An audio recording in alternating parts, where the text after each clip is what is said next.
আত্মহত্যা করে নেই, সালমান শাহ খুন হয়েছে। আমার হাজবেন্ড এটা করাইছে আমার বাইরে দিয়ে, আমার হাজবেন্ড করাইছে এটা, সামিরার ফ্যামিলি করাইছে এটা আমার হাজবেন্ড দিয়ে, আর সবাই মিলে, সব চাইনিজ মানুষ। আমি সামিরার শাস্তি চাই না, আমি ডনের শাস্তি চাই না, আমি কারোর শাস্তি চাই না, আমি আসামির শাস্তি চাই।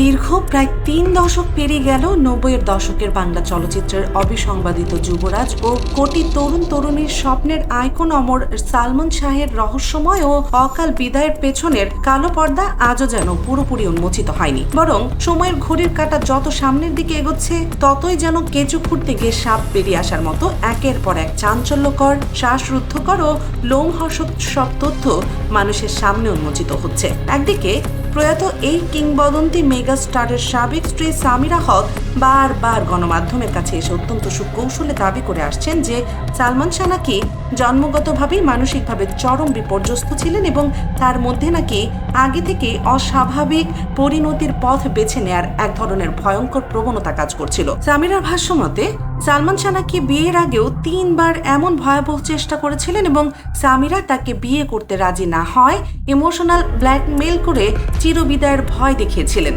কিন্তু দীর্ঘ 29 বছর পর এখন সেই পুরনো দাবির ভিত্তি পুরোপুরি নড়ে গেছে এবং তাসের ঘরের মতো ভেঙে পড়ছে তাদের এতদিনের সযত্নে সাজানো মিথ্যার পাহাড়। এখন বেরিয়ে আসছে সম্পূর্ণ ভিন্ন এক অন্ধকার চক্রান্তের হার হিম করা তথ্য, যা পুরো হিসেব নিকেশ নিমিষেই পাল্টে দিচ্ছে এবং সাধারণ দর্শকদের মনে তৈরি করছে হাজারো প্রশ্নের জন্ম। যেখানে কোটি ভক্তের চোখের জলে আজও রাজপথ ভিজে যায়, সেখানে এমন একজন সুপারস্টার কেন নিজ থেকে এমন মর্মান্তিক পথ বেছে নেবেন, সেই প্রশ্নের কোনো সদুত্তর আজও মেলেনি।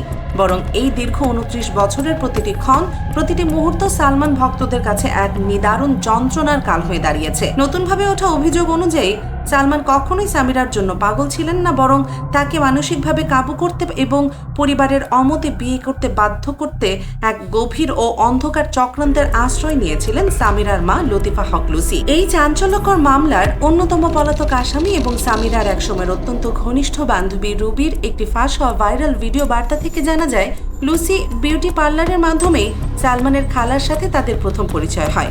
এরপর সুশিক্ষিত, অত্যন্ত মার্জিত, সুদর্শন এবং অভিজাত চৌধুরী বংশের বড় ছেলে সালমান শাহকে নিজেদের মায়াজালে ভাসাতে এক রহস্যময় কালো জাদু, কুফরি কালাম বা অদৃশ্য প্রভাবের আশ্রয় নেয় সামিরার পরিবার।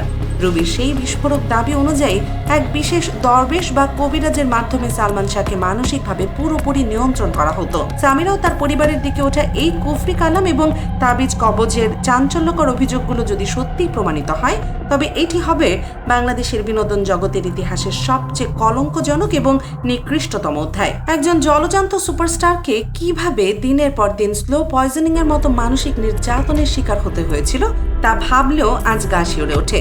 এমনকি ঢাকাই সিনেমার একসময় দাপুটে খলনায়ক ডনও নাকি একাধিকবার গণমাধ্যমের সামনে দেওয়া সাক্ষাৎকারে সালমানের উপর এই ধরনের জিন চালান বা রহস্যময় প্রভাব খাটানোর কথা পরোক্ষভাবে স্বীকার করেছিলেন। সবচেয়ে অবাক করা এবং গা শিউরে ওঠা বিষয় হলো 1996 সালের 6 সেপ্টেম্বর সালমানের সেই অকাল বিদায়ের পর তার বিছানার আশপাশ থেকে এবং বালিশের নিচ থেকে বেশ কিছু সন্দেহজনক তাবিজ, কবজ ও পুটলি উদ্ধারের কথাও এখন নতুন করে সামনে আসছে, যা এতদিন সাধারণ মানুষের অজানা ছিল। রুবির ওই ভিডিও ফুটেজে আরও পরিষ্কারভাবে দাবি করা হয় যে বিয়ের আগে ওই সন্দেহজনক জিনিসগুলো সালমানের ইস্কাটনের বাসায় লুকিয়ে রাখার জন্যই নাকি রুবিকে ব্যবহার করা হয়েছিল এবং তাকে অত্যন্ত সুকৌশলে সালমানের বাসার একটি ফ্ল্যাটে ভাড়াটিয়া হিসেবেও রাখা হয়েছিল। এই অদৃশ্য ও রহস্যময় কালো জাদুর প্রভাবেই সালমানের মতো একজন সুদর্শন, মেধাবী ও বুদ্ধিমান মেগাস্টার সামিরার প্রতি তীব্রভাবে আসক্ত হয়ে পড়েন এবং পরিবারের সবার অমতে গিয়ে কাউকে কিছু না জানিয়ে লুকিয়ে বিয়ের পিঁড়িতে বসতে বাধ্য হন। 90-এর দশকে দেশের বিভিন্ন স্বনামধন্য পত্রপত্রিকা ও ম্যাগাজিনেও সামিরা ও তার মায়ের এই রহস্যময় প্রভাব খাটানো এবং তাবিজ কবজের খবরটি বড় শিরোনাম হয়ে ছাপা হয়েছিল।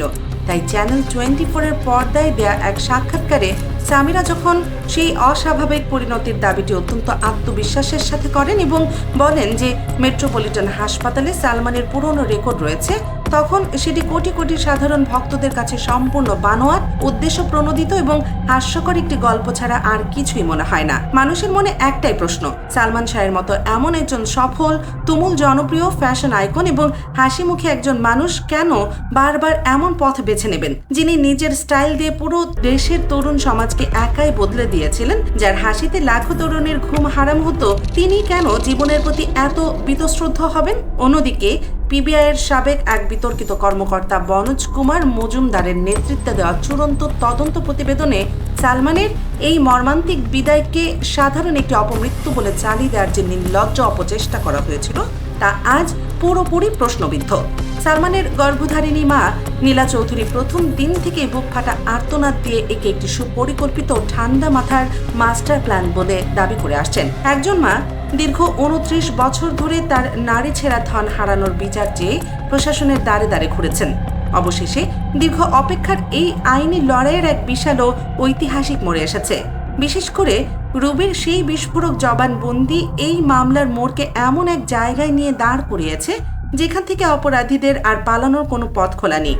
আইনের ফাঁক গলে আর কতদিন তারা ধরাছোঁয়ার বাইরে থাকবে, সেই প্রশ্ন এখন প্রতিটি সাধারণ মানুষের মুখে মুখে। পিবিআই এর সেই সন্দেহজনক রিপোর্টের বিরুদ্ধে নীলা চৌধুরীর নারাজি আবেদন মঞ্জুর করে আদালতের নির্দেশ রমনা থানাকে এই রহস্যময় ঘটনার প্রেক্ষিতে 11 জনের বিরুদ্ধে নতুন করে আনুষ্ঠানিক হত্যা মামলা গ্রহণের করা নির্দেশ দেওয়া হয়েছে। ঢাকার 6ষ্ঠ অতিরিক্ত মহানগর দায়রা জজ জান্নাতুল ফেরদৌস ইবনে হকের এই যুগান্তকারী নির্দেশের ফলে যে নতুন আসামির তালিকা তৈরি করা হয়েছে তাতে সামিরা হক, তার মা লতিফা হক লুসি, রহস্যময় ব্যবসায়ী আজিজ মোহাম্মদ ভাই এবং খলনায়ক ডনের মতো আলোচিত ও প্রভাবশালী মানুষগুলো নাম জল করছে। এর মধ্যেই ন্যায় বিচারের দাবিতে যশোরের মনিহার সিনেমা হলের সামনে কাঠের পুল যুব সংঘের উদ্যোগে সালমান ভক্তদের যে বিশাল মশাল মিছিল অনুষ্ঠিত হয়েছে তা আবারও প্রমাণ করে যে 30 বছর পেরিয়ে গেল সালমান শাহ বাংলার আপামর জনসাধারণের হৃদয়ে আজও অমলিন এবং চির সাভর। এই মিছিলে অসংখ্য ভক্তরা বুকে শোকের ব্যাজ ধারণ করে এবং হাতে মোমবাতি প্রজ্বলন করে রাজপথে নেমে আসেন। তারা আকাশ বাতাস প্রকম্পিত করে স্লোগান দিয়ে ঘাতকদের দ্রুত আইনের আওতায় এনে সর্বোচ্চ শাস্তি বা ফাঁসির দাবি জানান। কিয়ামত থেকে কিয়ামত, দিনমোহর, তোমাকেই চাই, বিক্ষোভ, আনন্দ, অশ্রু, চাওয়া থেকে পাওয়া এর মতো কালজয়ী সব মেগা হিট সিনেমার মাধ্যমে যিনি কোটি মানুষের হৃদয় জয় করে নিয়েছিলেন এবং বাংলাদেশের চলচ্চিত্র শিল্পকে একাই খাদের কিনারা থেকে টেনে তুলেছিলেন, তার এমন করুণ ও অস্বাভাবিক বিদায় কেউই আজও মেনে নিতে পারেনি। সাধারণ মানুষের দাবি, যারা এই জঘন্যতম চক্রান্তের সাথে জড়িত তারা যত শক্তিশালী হোক না কেন তাদের মুখোশ উন্মোচন করতেই হবে। সুপ্রিয় দর্শক, এই অন্ধকার চক্রান্ত, কালো জাদুর প্রভাব এবং নতুন আইনি পদক্ষেপ নিয়ে আপনাদের মূল্যবান মতামত কি?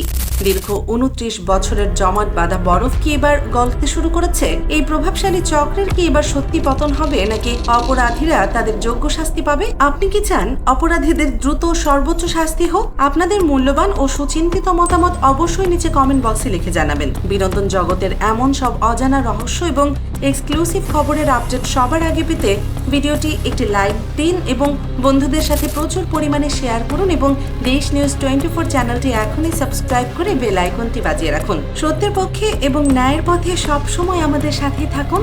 ধন্যবাদ।